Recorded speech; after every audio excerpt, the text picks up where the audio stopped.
I read about a man who was hiking, mountain climbing in the far north in the dead of winter.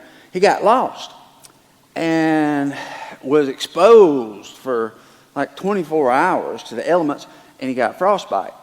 He got such severe frostbite on his hands and his feet that they had to be amputated. Now that's the sad part. I won't say there's a glad part, but I will say there's an interesting part to that story. After that whole ordeal was over, he made a statement, an observation about what he learned and noticed when he was in the process of losing his hands and feet. He said this: as long as my hands and feet hurt, I knew there was hope for me. But when they stopped hurting, I knew I was doomed. Do you know a similar thing can happen in a human soul? A human soul can get so cold and bitter that we lose some of our spiritual sensitivity. If we don't do anything about it, we can lose lots of it, maybe even all of it. And to lose the ability to feel our conscience when we've done wrong, or to feel the need to make something right when we've hurt somebody. Oh, if that pain, that kind of pain ever goes away, we're in trouble. There are all sorts of pain, and just one of them is the kind of pain that a person generally feels when they've done something wrong. And that's one application, one of several applications to this verse I want to focus on today. It's Matthew 5:4. And this is Jesus talking. Very simple line. You've heard this before, but I want you to think more deeply about it with me today. God blesses those who mourn, for they will be comforted. Or the way it's memorized in a lot of our minds, blessed are they that mourn, for they shall be comforted. And so the idea there is partly we feel the pain of knowing we've done wrong. We ask forgiveness from God and whoever we hurt. And then we feel the comfort of the Spirit, and we feel the joy of being forgiven.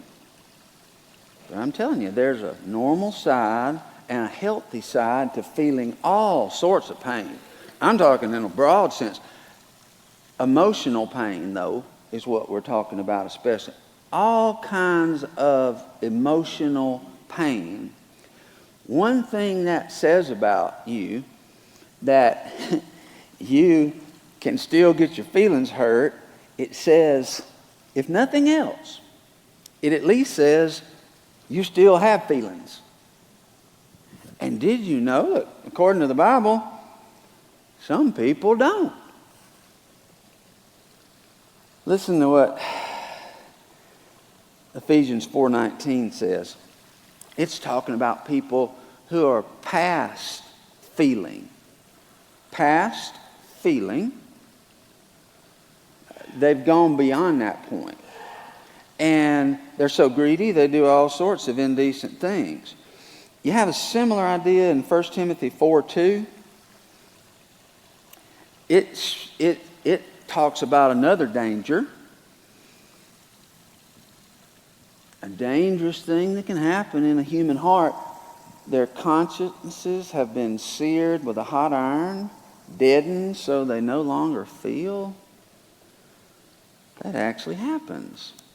Speaking of conscience, I I heard about a little boy who was just learning about the world and about life, and his father told him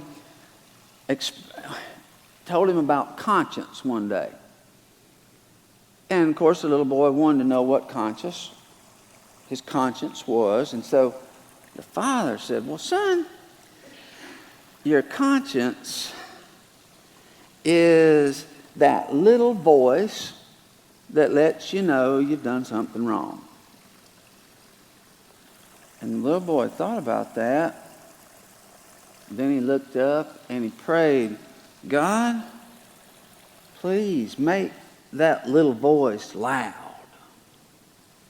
He wanted it to be loud and clear.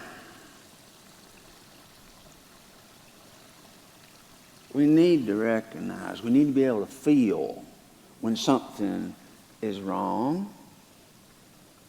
When something's not what it should be, we need to be able to feel also when something's right. Feelings actually do matter a whole lot more than a lot of us realize. I also know this, when you apply this to emotional pain, I've learned through the years, observing myself and so many other people I've talked with, I've concluded that different people have different levels of sensitivity. And sometimes it's for good reasons. They're sensitive because they've really developed spiritual sensitivity, or it can be because of some tragedy. They've been hurt and they're very sensitive because they're already hurting. And when they're already hurting, one more little bit can push them over. But spiritually sensitive people, emotionally sensitive people, I'll say this: it is easier for sensitive people to love. But you know what else? There's a flip side. It's also easier for them to get hurt. The easier it is for you to love, the easier you are to hurt. But don't stop loving. This spiritual sensitivity, if you've developed that through the years, what the Bible calls the still small voice of God may actually get a little louder and louder to you so that you can hear it more and more clearly as you grow as a Christian. But that spiritual sensitivity is also likely to break your heart when you see somebody you care about, which, by the way, as you grow, you care about more and more people. You're able to love. You learn that love is not this one bucket that you carry around and you've only got so much, so you've only give it to the most important people. You learn love is an ocean. It's a well that never runs dry. The more of it you give, the more comes. You'll find that, though, that when you're spiritually sensitive, although you'll hear the voice of God more clearly, you will feel the pain of that other people are going through. You will feel pain when you see somebody being hurt, and you'll also feel pain when you realize a person is hurting themselves by what they're doing, and sometimes what they refuse to do. They're not willing to do or deal with, so they're hurting themselves. That'll hurt you. So in terms of this sensitivity thing, did you know that biologists, when they're ranking living creatures from the very lowest level to the very highest level, which would be human beings, one of the ways they rank living creatures is in terms of their ability to feel pain. For example, a slug is just not as sensitive as the average woman or the average man. I think I know you well enough to say that. That just came to me. See how quick I am? A slug is not nearly so sensitive as a human being. I think it would be impossible to hurt a slug's feelings, don't you? Or a jellyfish. I mean, they float around all day and never get offended. They might sting you, but it's not because their feelings are hurt. Okay? Then you move up the line a little bit and you come to the turtle. Now, Mr. Turtle's a long way from our level, but he's way beyond the slug or the jellyfish, enough that a lot of people have sympathy or empathy for a turtle who's crossing the road. And have I ever told you there are two kinds of people in the world? Two kinds of people in the world. And you can see it in the way they relate to turtles. The first kind of person is the person who's driving along and swerves to miss the turtle. And the other kind of person is the one who swerves to hit and squish the turtle. Turtles, they're a little higher up, but you know, among the animals, I'm not saying a horse is the highest, but they're the higher animal I know I'm best acquainted with. I don't have any baboon friends, but I've had a lot of horses, okay?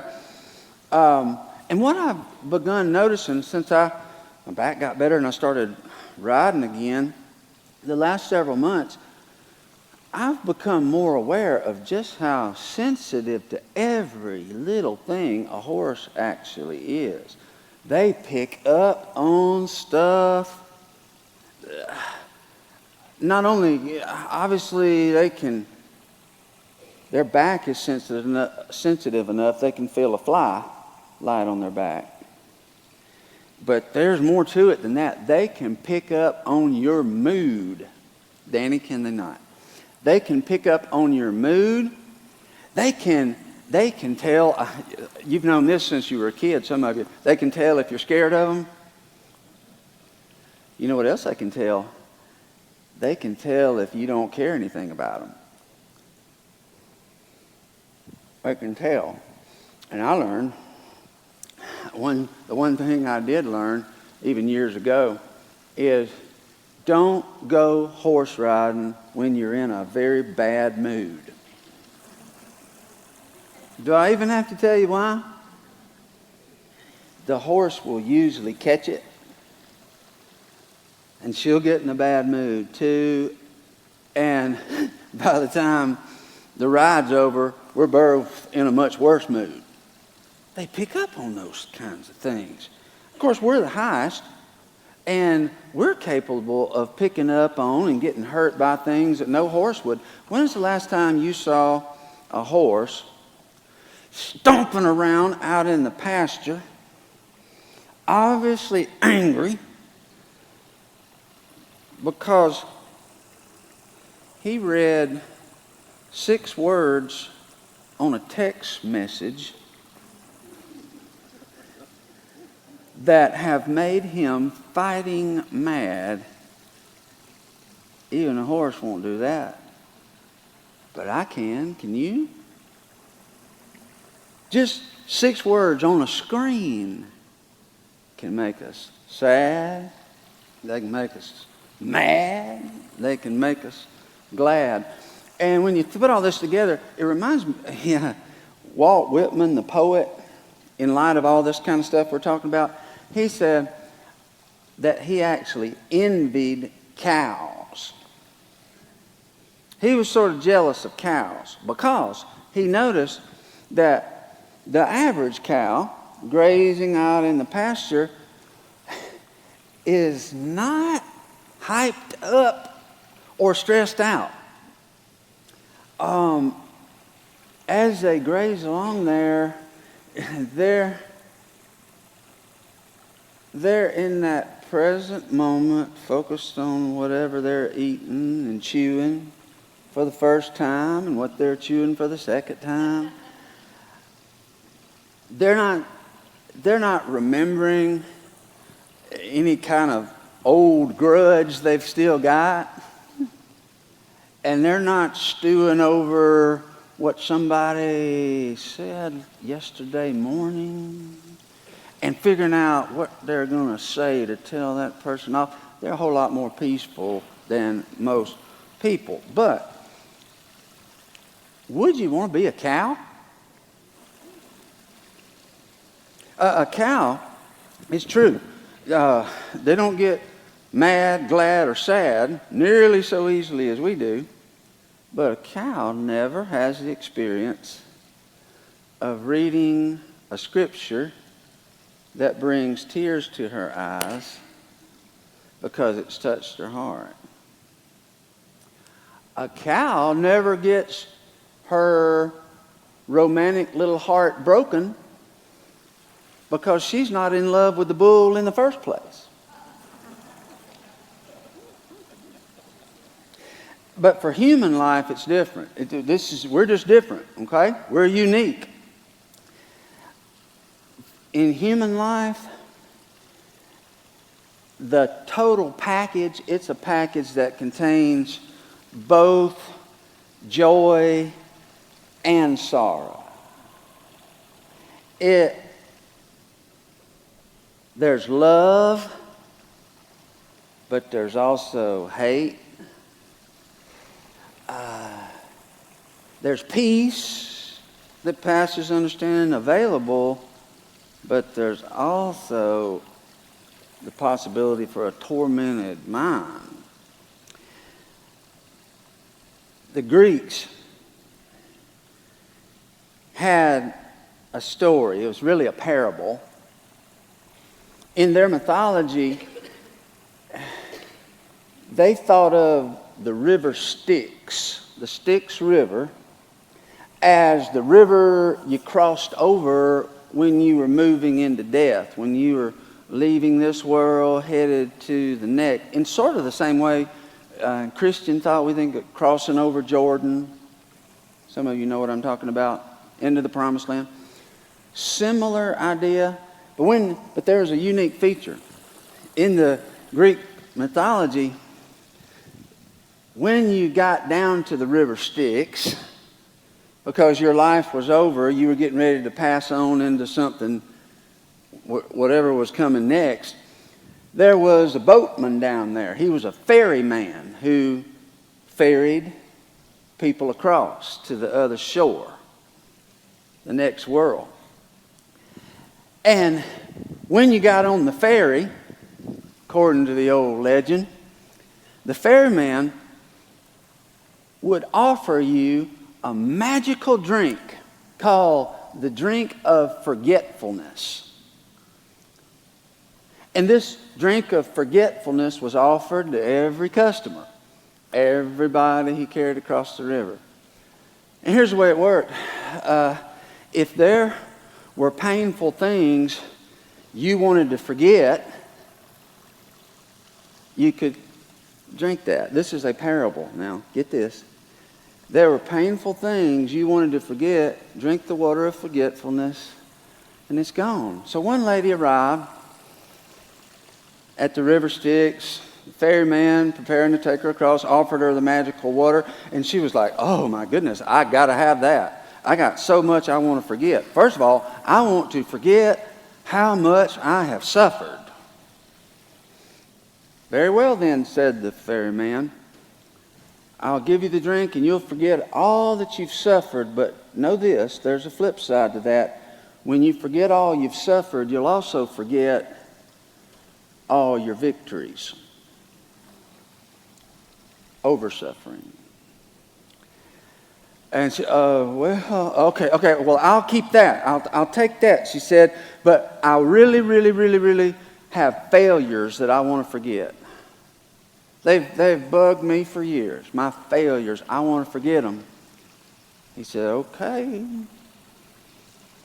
you can have the drink, but before you take the swallow, know that as you forget your failures, you'll also forget your successes. Because your successes are those times when you overcame your failures. You see? Oh, she was really starting to get to undergo a transformation.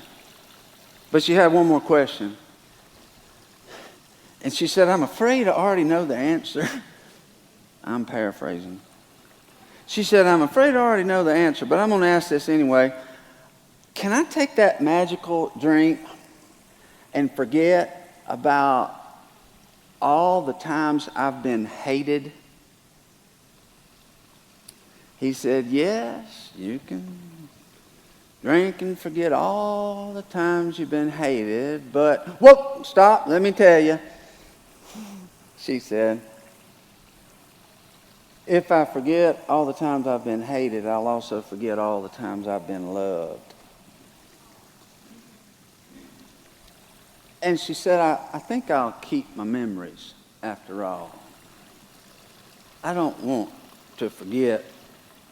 The old saints used to talk about something called the gift of tears. And way back in the 4th century, there was a Christian leader who said this. His name was Saint Ephraim.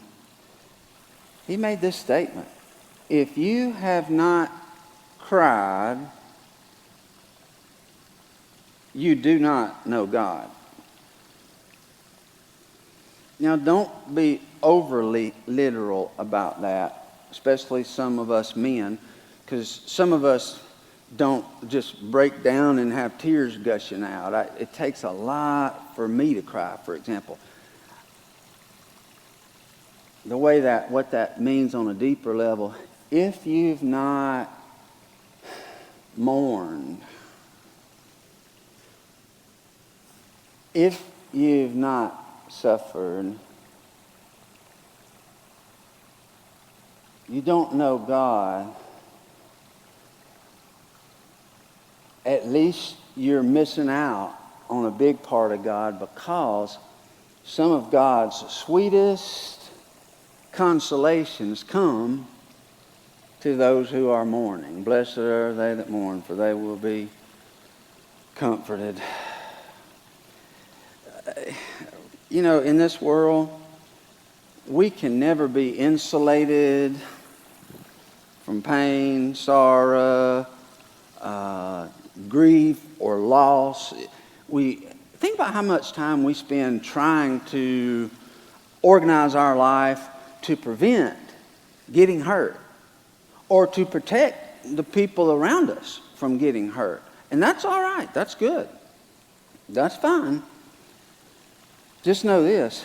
You can never, for long in this world, get your life organized so neatly that no sorrow will ever touch you. You're going to experience the pleasant and the unpleasant. You're going to taste loss and gain, sorrow and joy. And when you make peace with that reality, when you accept it, when you surrender, guess what? There's some comfort that comes. Americans in particular, I've read, have one very distorted, false expectation about life. And the reason I say Americans in particular, because we're one of the most prosperous nations on earth. There's a lot more security, financial and physically, in the United States than there is in somewhere like Uganda or El Salvador. You know what I'm talking about. And because of that, Americans develop this false expectation that they're going to eventually get their life together in such a way, I'm going to get the right people in, the wrong people out, and I won't have any more problems. because I'll have everything just the way I want it. Listen, don't fall for that lie. That's a false expectation that'll let you down. The truth is, if you totally did manage to miss out on all the sorrows, you'd also miss a lot of blessings. And in the process of trying to keep yourself safe, you'd forget about other people and become very selfish and very small. And you'd miss out on some really meaningful relationships. Because have you noticed some of the deepest, closest, truest relationships we've built with other people are those relationships we built by walking together through a time of mourning. It has a way of bonding people. And what's also true, when Jesus said, "Blessed are they that mourn, for they shall be comforted," you know what else is true? Those that mourn and receive the comfort of God, and they pass through it, keep going, they refuse to stop and be a victim for long. They refuse to just keep telling their sad story over and over again to whoever will listen, and it just gets, that's a dead end. They never get out of it. But for those who keep moving forward, they do eventually find the comfort. And once you find that comfort, you can comfort others, the Bible says, with the comfort wherewith you've been comforted. So here's another way you could apply that verse. Blessed are those who mourn, for they will be comfortors.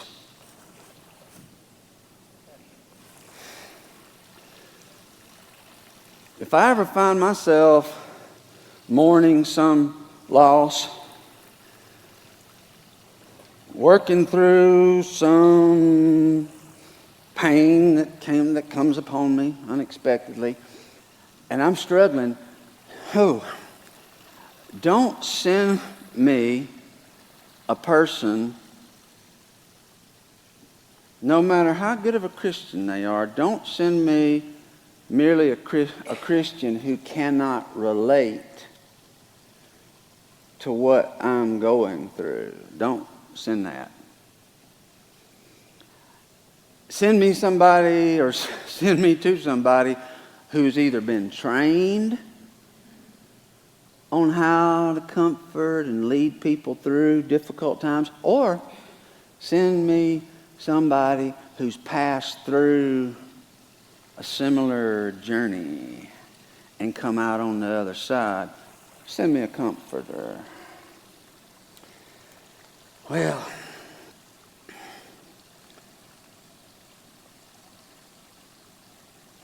I want to wrap up with this. I've talked about the comfort for those who feel the pain and move on through it rather than just fighting it or running from it, fight or flight. And we talked about the gift of tears. Tears really can be a gift. I actually wish I cried more easily, naturally. And it's because of this. Gift of tears, even physiologically speaking, I'm told that tears help wash away toxins. So does sweat, by the way. And on a spiritual, emotional level, tears can help wash away toxic feelings that really need to eventually be washed away, or otherwise will slowly grow cold and bitter and resentful. Tears. Literally coming out your eyes or feeling tears on the inside, either way, can actually be a blessing. That's what Jesus taught us. So, I got a few lines for you. I want you to hear. I could read it as a poem, and you'd still get it. I could try to sing it, because it was written that way, and you might not be able to handle that.